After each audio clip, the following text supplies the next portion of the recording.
Listen closely, because this is not just history. This is a heartbeat that has never stopped. Long before borders were drawn, before names were written into maps, there was a land in the southern part of Sumatra that carried the weight of time itself. A land officially born on September 12, 1950, yet its soul is far older than any date could ever hold.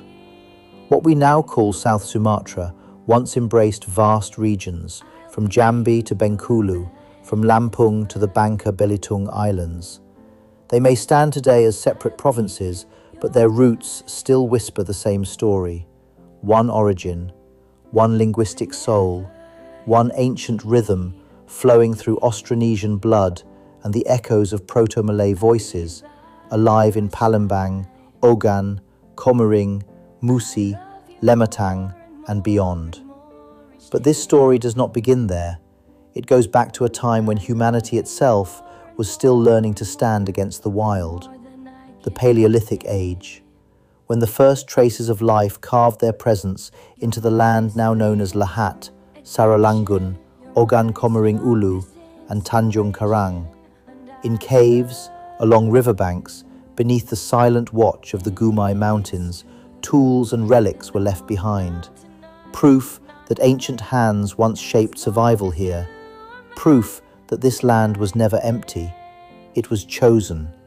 Chosen by those who journeyed across continents, carrying the Acheulean tradition, moving through the Mekong, part of the ancient Mon Khmer lineage. They did not just pass through, they became part of the land, and the land became part of them. And then came an era that turned this land into a legend. For centuries, this was Bumi Sriwijaya, the land of Sriwijaya, a name that thundered across the seas between the 7th and 12th centuries. Not just a kingdom, but a force, a maritime empire that ruled the waters, commanded trade, and spread its influence so far that even the distant shores of Madagascar felt its presence.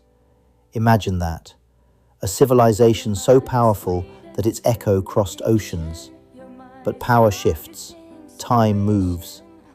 By the 13th and 14th centuries, this land stood under the shadow of Majapahit, and when that power faded, the tides turned once again. The region became wild, untamed, a place where pirates from distant lands, especially from China, carved their own stories into its waters. Yet through every rise and fall, every conquest and every silence, one truth remained.